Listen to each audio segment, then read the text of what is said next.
Hi and welcome to my channel. Today we're going to talk about a minimalist wardrobe. Now, what's a minimalist wardrobe? Before we begin, hi, my name is Seetal and you're watching Seetal MD. I talk about minimalism, productivity, and I do some lifestyle videos as well. First things first, let's talk about what a minimalist is. Now, a minimalist is someone who intentionally buys less in order to save time, energy, and money. Now, let's talk about the benefits of having a minimalist wardrobe. Number one is you have a tidy closet. If you have a tidy closet, you would feel even more in love with your wardrobe. You would feel like you want to dress up today because you've only got a few choices. It's not overwhelming. The choices are right in front of you.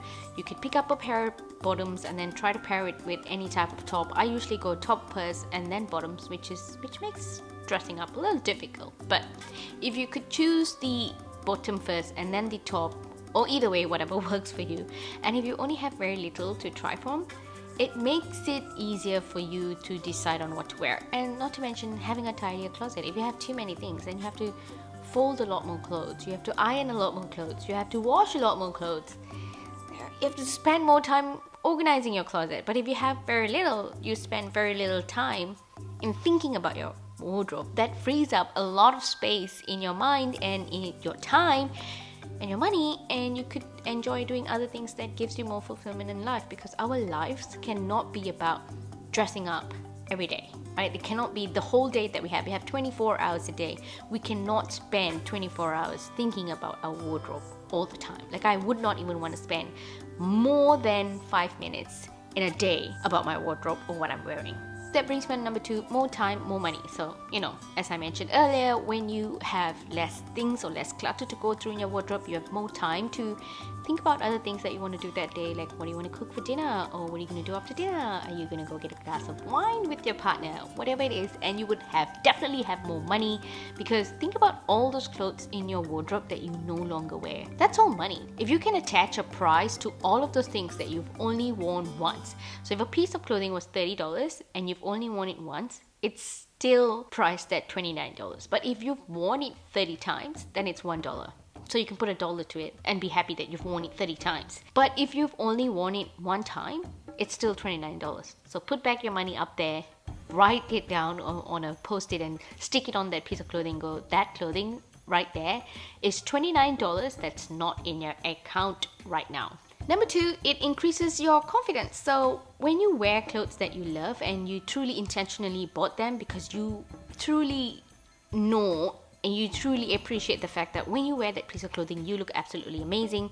It doesn't matter what people think, but if you feel absolutely amazing, you will feel more confident. So every time you put on the piece of clothing that you bought, that you're so happy with, absolutely happy, you walk out, you feel, I feel amazing. It doesn't matter if I'm going to repeat this all the time. I just look and feel amazing. I feel confident, and it increases confidence. Yeah. And number four, it provides a positive environmental impact. Every year, this is a fact, there are 13 million tons of clothing that ends up in the landfill just in the US alone. That is heavy as hell. And that's a lot of clothing. Just imagine your washing machine, right? If you were to wash like 4 kg worth of items, you would have like a whole pile. Now imagine 13 million tons of textile that is thrown out in the landfill every year. Clothing that's not used. That's a lot of clothing in the landfill, and we don't necessarily have to do it this way, do we?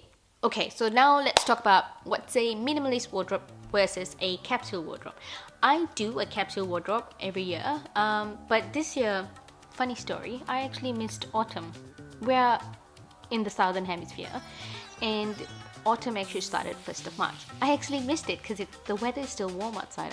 I still don't feel like I need to get my jumpers out. I've actually missed my boat on doing the whole autumn capsule wardrobe here, but I am going to do it at some point this weekend. But I love changing things up. So sometimes I take a couple of, I will, like in summer I'll have all my skirts and dresses out, and in autumn I would probably have 2 skirts or 2 dresses, and I'll have everything else stashed away, and then I'll bring out all my pants and my jeans because it's getting colder, right? And then in winter I bring out all my jeans and my pants and all my sweaters and jackets. Everything comes out because now we need more outerwear than innerwear. And then when comes spring again, the outerwear, a lot of the thick outerwear goes away, and then you bring in, you know, your thinner outerwear, and you can bring out some skirts again. And this way suddenly I feel like I have new things to wear, and I get so excited about it because now it gives me a chance to want to pair this particular skirt in different ways, or want to pair this pair of pants in different ways. In saying that, my capsule wardrobe is also kind of a minimalist wardrobe. My capsule might entail like just 10 or 12 items, and I will pair these items in 30 different ways for 3 months, or sometimes less than 30 different ways, but it doesn't really matter because I don't mind repeating my clothes. A minimalist wardrobe is something that you see your full, you know, all the clothing in front of you. I can't really do this because my wardrobe's not really big, so I can't put my warmer jackets and stuff in there. But if I did have a big wardrobe, I would have a complete minimalist wardrobe. A minimalist closet limits you to the number of items you have. Some people go like, I'll just have 33 items, some people 20, some people 200.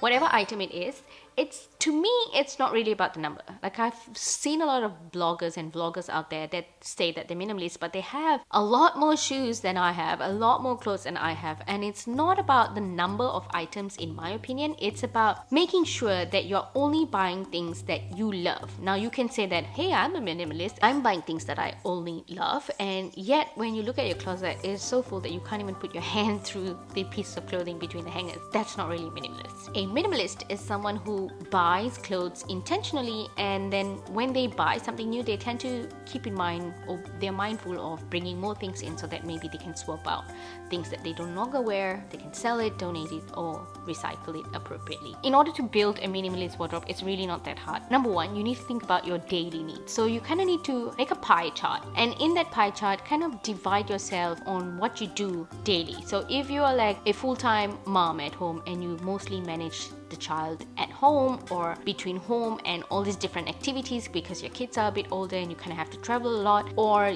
you go to work, you work in corporate and you spend a lot of time in your corporate clothes, then maybe you need to spend more money on your work clothes, less money on your lounging wear, less money on athleisure because you don't work out that much, and maybe less clothes on fancy wear. For me, there are some clothes that I feel I no longer need to have because I don't go to fancy wear parties a lot, or I don't go to Indian functions a lot, but I do sometimes go, and it might be once every 2 years, but in that once every 2 years, I do not want to go out and buy something new. I have 2 dresses that I can use for fancy wear dresses, and I have maybe 5 Indian clothing that I can still wear to Indian functions. Now, I think this is a very good number.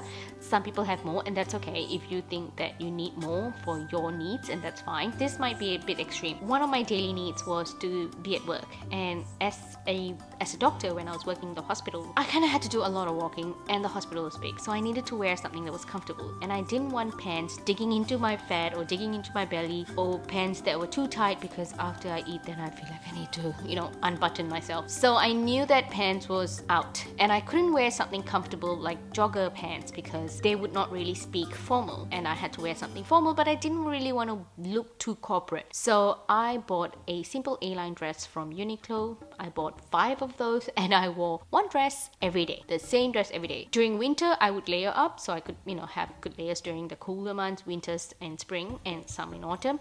And during the warmer months, I'll just wear it as it is, with boots or with flats that are kind of breathable. But then again, that's me. It's not something what everybody can do. Like for me, going to work was not about how I looked. It was more about what I needed to do at work. Step number 2, choose your style. So my style is Japanese oversized clothes, but I will not go for the extremely oversized clothing because I do tend to look a bit lost in them. So I know how I look. I've been to stores and I've seen myself dressed in certain clothes. Know your style. What is your style? If your style is something that doesn't resonate with a lot of people around you, then that's too bad because this is your style. And if you're confident in something that you wear and it makes you feel good, then the people around you, if they love you, they have to accept you for who you are and your dressing style too, because your dressing style speaks about your personality. I wear a lot of black and I repeat a lot of the clothes. And I've always done it since I was young. A lot of people think it's weird that I repeat the same clothes, but if I like a certain style, I will repeat it again and again. I don't care what other people think of me, because these clothing, when I wear them, I feel empowered, I feel in control, I feel confident. So if I feel nice and I feel confident, I feel happy, then the people around me should feel happy too. Step number 3, you need to think about your laundry. Just because you have a certain style, say my style is minimalism, right? I'm not going to go out and buy things in silky satin fabric, because although I love satin fabric or fabrics that are a bit transparent, I don't like wearing them, because when I wear these fabrics and I have to wash them separately. I do buy a lot of white stuff, I still buy white stuff, but I think about how I'm going to launder them. Number 4, choose your color palette. Choosing your color palette is really important, so that when you want to mix and match your stuff, everything sort of goes with each other. So if let's say you have more of a bohemian style, then you would like a lot of earthy tones color, you know, pale green, pale pink, browns, lots of browns, and you would probably avoid a lot of black and bright colors. I like minimalist design and minimalist Japanese design, so I like a lot of neutral whites and black. I will incorporate navy inside because it's easy, and jeans, any color jeans would be fine. I will not go and buy a pair of red pants or a pair of red shirt. I might buy an occasional pink shirt or pink blouse, but I will make sure that it's something that I can incorporate quite well into my minimalist outfit, that make it look nice at the same time, not too overwhelming. That's something that you should keep in mind, depending on your style that you've decided earlier. Number 5, my favorite thing to do is think of creative ways to get rid of your items. So I sometimes declutter a lot more than I bring in, and over time, because I've decluttered a lot more than bringing in, my wardrobe has gone smaller, and has made me even happier. You need to think of ways to declutter. So when I declutter, I think of either donating is number 1, and then number 2, selling. Number 3 is upcycling, and the last one, of course, would be throwing it out. I don't always just haphazardly throw my clothing out, because they are not really recycled the right way. So if you have a place like a store, like for us, H&M has this bucket where you can throw your clothes in there, they will recycle it to the last thread. With that said, thank you so much for watching till the end. I appreciate all your love and support, and I love you so much for watching all my videos. I hope you enjoyed this video, and if you did, don't forget to give me a thumbs up. Definitely subscribe below and hit the notification button so you get notified every time I post a video. I will see you again shortly. Love you so much.